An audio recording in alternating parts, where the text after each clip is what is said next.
6e étape du journal de bord du docteur Ariel Toledano, auteur de Réflexions talmudiques partant d'épidémie chez InPress. Nous allons évoquer l'importance de la distanciation physique, mais également celle de la proximité sociale avec ces rencontres primordiales. Docteur Toledano, vous avez relu pendant le confinement le traité des pères et ses commentaires sur le sens de la vie. Vous avez compris qu'il fallait veiller à ne pas s'isoler des autres à cause de la peur, mais uniquement du virus. Tout à fait, tout à fait. C'est vrai que ce traité m'a beaucoup apporté. C'est un traité qui est plein de sagesse. Et j'ai non seulement relu ce traité pendant cette période, mais j'ai aussi traduit un texte qui est le traité des 8 chapitres que Maïmonide a écrit. Et parce qu'il trouvait ce traité tellement fondamental dans la tradition juive qu'il estimait qu'il fallait qu'il fasse une introduction où il explique en quoi ce traité est important. Et il a écrit tout un livre qui s'appelle le traité des 8 chapitres que j'ai traduit pendant cette période.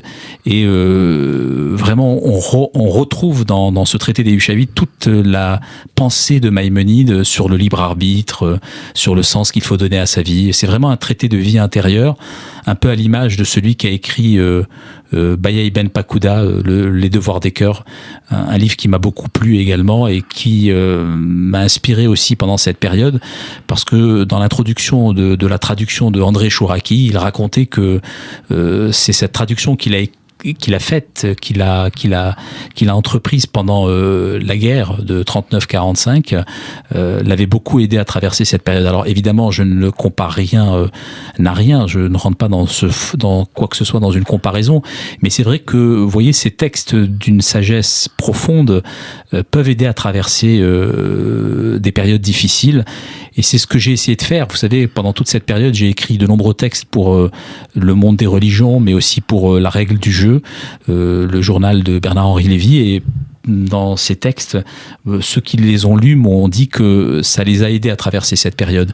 Et c'est peut-être l'objet de cet ouvrage Réflexions talmudiques, c'est à travers des textes, à travers des paroles, tenter d'apaiser les esprits qui étaient vraiment sidérés. Et on le ressent encore aujourd'hui, c'est-à-dire que nos patients sont encore aujourd'hui extrêmement atteints. Psychologiquement, on ressent vraiment cette sidération et il faut vraiment les aider à plusieurs reprises. Dans les moments difficiles, ce qui a été le cas, je crois, pour la majorité d'entre nous, dans ce repli sur soi, vous dites qu'il y a besoin de se rattacher à des paroles de vérité et vous évoquez Lévinas. Alors j'évoque Lévinas, évidemment, j'évoque Martin Buber. Vous savez, quand on parle de ce besoin de paroles de sagesse, de ce besoin de vérité, c'est le titre d'un de mes chapitres, j'implique aussi à travers cela la notion de rencontre, c'est-à-dire la rencontre avec autrui. Ça rejoint d'ailleurs de ce qu'on disait auparavant à propos justement des rencontres qui ne sont pas exclusivement virtuelles, des rencontres physiques. Et qui peuvent être des rencontres avec une œuvre. Tout à l'heure, vous avez évoqué tout à fait. Et j'aime, vous savez, dans un livre pour lequel vous m'aviez invité, c'était Réparer les corps, réparer le monde, 8 portes pour accéder à la sagesse. Je parle beaucoup du chassidisme. Vous savez, c'est une vision de la vie très optimiste, centrée sur la joie, centrée sur l'espérance. Et il y a un de ces grands personnages de ce mouvement chassidique qui s'appelle Rabbi Bunam. Et il a une phrase, il a une petite histoire qui est merveilleuse que j'aimerais raconter à nos auditeurs à propos d'un personnage qui s'appelle Itzik, fils de Yekel. Itzik, fils de Yekel, qui vivait à Cracovie, qui avait malheureusement de très peu de moyens, et un soir il dort et il fait un rêve exceptionnel. Il a dans son rêve, il apprend qu'il y a un trésor caché sous le pont qui mène au palais de Prague. Et il se dit, c'est incroyable, comment je peux faire un tel rêve? Il se réveille le lendemain, il se dit, est-ce que je vais à Prague pour aller trouver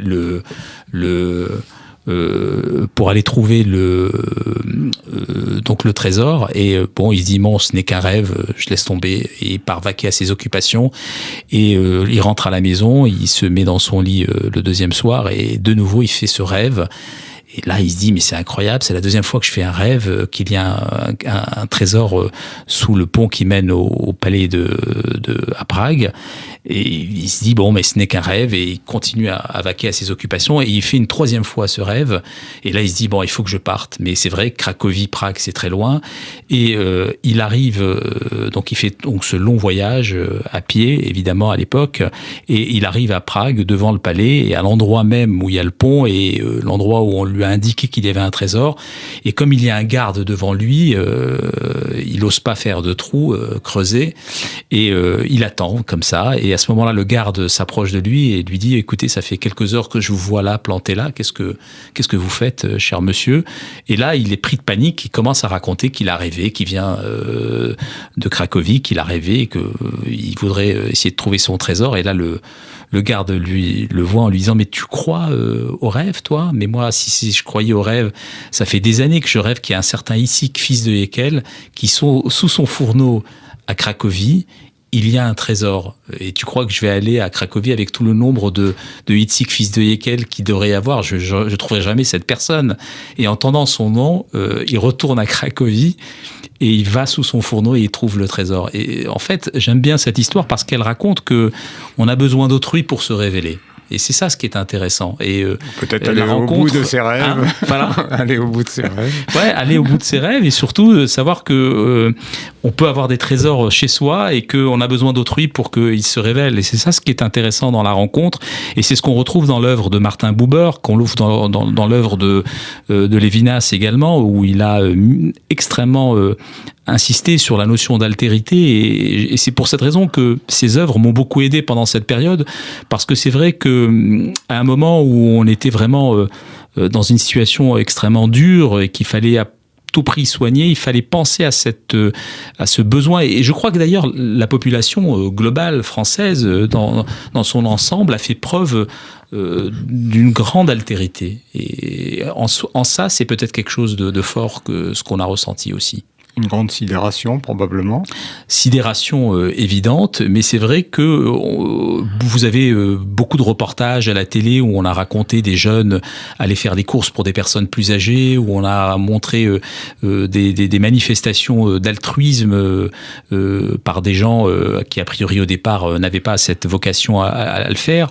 Et c'est intéressant parce que on voit que donner du temps pour autrui, c'est aussi une manière de se faire du bien. Vous voyez, donc l'apport de la sagesse permet peut-être aussi de se faire du bien, et c'est peut-être en ce sens-là que ces réflexions talmudiques m'ont beaucoup aidé aussi personnellement, et peut-être que ces écrits aideront aussi des gens quand ils les liront.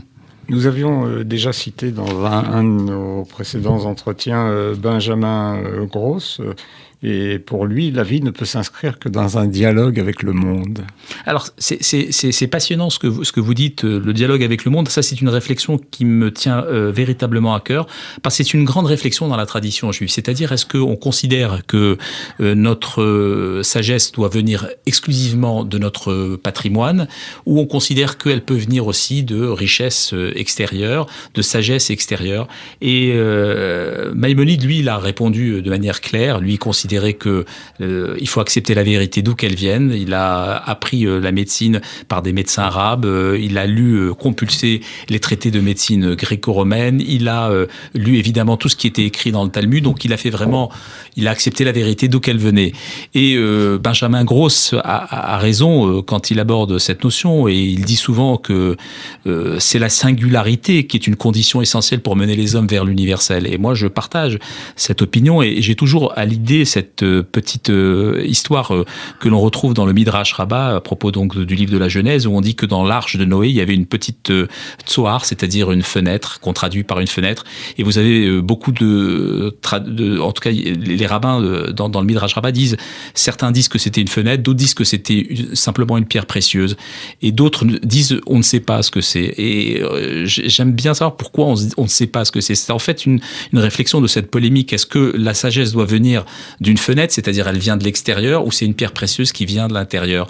Eh ben, je crois qu'il faut accepter l'idée que la sagesse peut venir de partout, et que notre ambition dans la vie, c'est d'être curieux et de s'intéresser à tout ce qui peut mener à la sagesse. dans le respect des opinions, des cultures, des langues. Évidemment, évidemment. Nous retrouvons très vite Ariel Toledano, auteur de Réflexions talmudiques partant d'épidémie chez Une Presse, pour évoquer avec lui l'interdépendance des uns envers les autres et l'importance du care.